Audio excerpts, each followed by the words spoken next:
Nii, ja põlluraamat on siin. Põlluraamatud leiate siit ülevalt erinevatest, kus on need erinevad lingid, vajutate põlluraamatu peale, siis teil tekib ette selline leht, kus siis on käimasolev hooaeg ja erinevad hooajad järjest.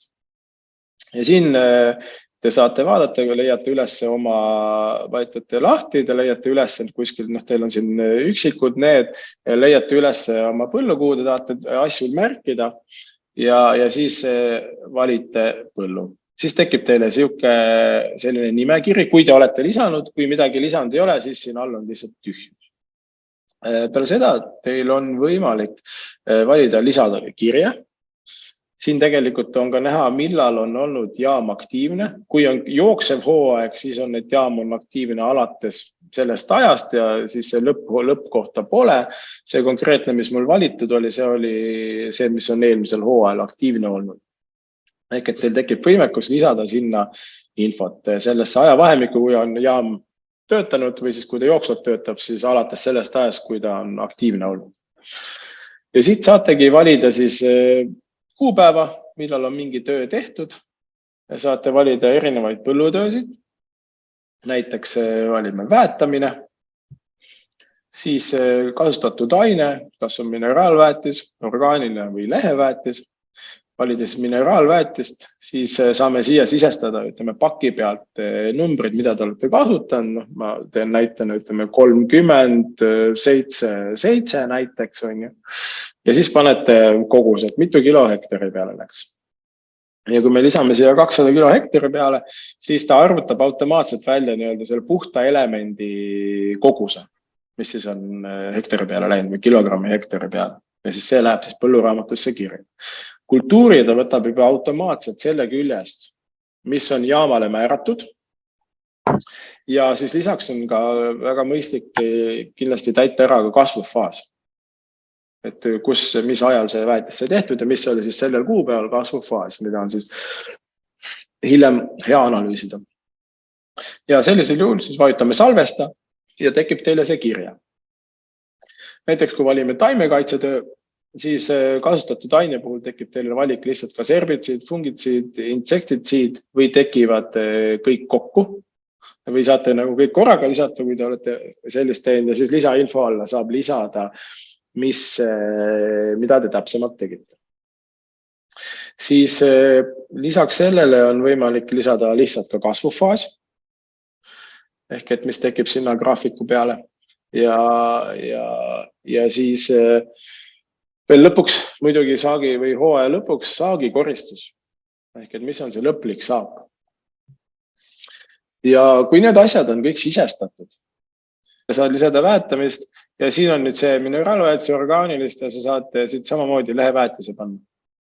Ja leheväetise arvutus on meil samamoodi siin praegu välja töötatud, et kui sa siin muudad, paned erinevaid numbreid, siis ta arvutab sulle täpselt samamoodi ja kõik muu käib samamoodi nagu mineraalväetise puhul. Kui on need põlluraamatu asjad olete sisestanud, siis tekivad need nüüd niimoodi siia graafikute peale. Ajaloo vaates. See on graafikute vaade. Ja. Ehk et kui me vaatame siin, see on nüüd eelmise hooaja tehtud tööd, siis siin on näha nüüd sisestatud tööd joone peal. Ehk et siin on näha, et on tehtud 19. aprill, on tehtud mineraalväetist, on ilusti täidetud kasvufaas, mis on kogus, kui palju on siis sisaldus. Ja samamoodi siin on tehtud väetis 18. mai ja siin on siis erinevate taimekaitsetööd erinevatel aegadel. Ja lisaks siis on lipuleväetise ring ka tehtud. Ja mida me siis tegelikult saame nüüd nendest andmetest kokku viia?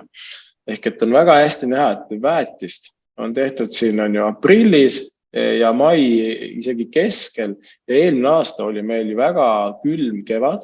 Nagu me kõik teame ja tegelikult üle kogu Eesti enamasti siukseks aktiivseks ajaks läks alles ju mai keskel, mai 20, 18 keskelt läbi. Ja siin on tegelikult väga hästi näha, kuidas toitained on antud juurde, aga nii-öelda esimene vabanemine tekkis alles siin 20. mai, kui temperatuurid tõusid ja tuli ka siis niiskust juurde. Ehk et siis alles need antud toitained, mis seal mullas seisid, vabanesid ja said taimele kätte saadavaks.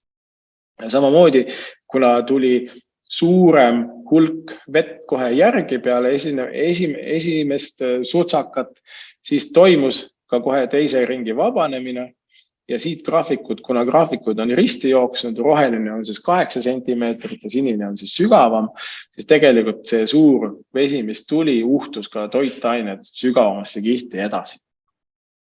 Ehk et siin ongi mõttekoht, mida me saame siit graafikult kohe välja lugeda, et me oleme teinud 2 ringi väetise ära, või ütleme, et me oleme teinud esimese ringi ära ja oodates siis, et ilm hakkab soemaks minema, aga ei ole veel midagi juhtunud, et see ei ole vabanenud veel, et kas siin on koht, kus saaks, ütleme, teist ringi veel natuke oodata, see muidugi on hästi kompleksne, et see ei ole nii üks-ühele lihtne, aga et seda on nagu mõttekoht, mida saab vaadata.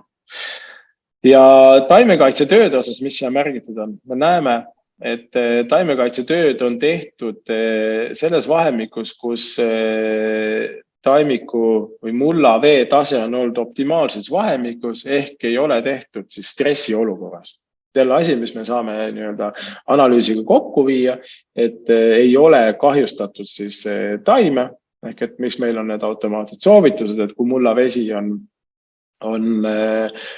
alla 8, siis tegelikult taimik on stressis, seal on põuailmingud ja seetõttu ütleme, et taimekaitsetööd ei oleks soovitav siis teha. Ja samuti me näeme, siin on lipulehe väetamine tehtud 12. juunil ja mis me tegelikult siit graafikust selle lipulehe väetamisega välja loeme, on siis see, et need antud toitained, isegi kui meil on tulnud tohutus kogugus, siin on suur põuaperiood olnud, on ju alates jaanipäevast kuni ikkagi juuli siin 3. nädal, siis või juuli 3. nädal, et siis tegelikult need antud toitained siin ei ole vabanenud, ehk et see kultuur või see taimik ei ole neid saanud kasutada. Ja tegelikult siin on kohe jällegi reaalne analüüs ja reaalne praktiline väärtus järgmiseks hooajaks või järgmisele kultuurile. Ehk et need toitained, mis siin on antud, need ootavad mullas ja kui me hakkame uut külvi planeerima, siis seal juba saab planeerida väiksema väetise kogusega seda külvi. Reaalne rahaline koht.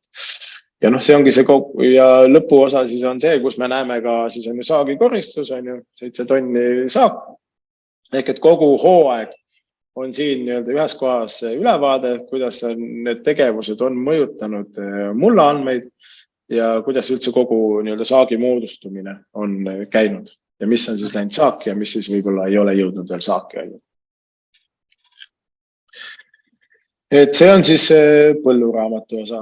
Soovitan kõigil kindlasti täita, sest see põlluraamatu kasutamine aitab ka paremini neid graafikuid lugeda, analüüsida seda hooaega paremini, ka jooksvat hooaega siis on ju. Ja mis on selle põlluraamatu edasine mõte, kindlasti on ka see, et me saaksime hakata andma automaatseid kokkuvõtteid. Kui põlluraamatud on täidetud, siis on võimalik neid meil hästi ka automaatselt anda, et kuidas mingid tööd on mõjutanud asju. Kui meil ei ole seda infot, siis on raske neid anda. Ja see põlluraamat täitmine annab ka teile endale siis parema ülevaate, kuidas antud tööd mõjutavad mulda. Ja põlluraamatuses on see, et mis on nüüd murekoht on ju, et need on, kes kasutab e-agronoomi, kes kasutab terakest, et need erinevad keskkonnad on ju, et kuskil on midagi täidetud ja et kas me suudame võtta andmeid ühest keskkonnast teise. Siis praegusel ajahetkel meil ei ole seda võimekust ja seda ei tee vist ka teised, vaid nüüd on lugu selline, et 2023 lõpp või 2024 algus on tulekul kasutusse siis üle-euroopaline digipõlluraamat on ju. Ja kui see tuleb kasutusse, siis tekib see võimekus, et me saame hakata erinevate süsteemide vahel andmeid vahetama, kuna siis see läheb samadele alustele. Ja siis peaks asi lihtsamaks minema, et näiteks kui teil on täidetud meie juures põlluraamat või teil on täidetud mõne teise paku juures põlluraamat, et siis me suudame sealt andmeid vahetada ja neid siia üle kanda. Kas on siit põlluraamatu koha pealt mingeid kommentaare kellelgi?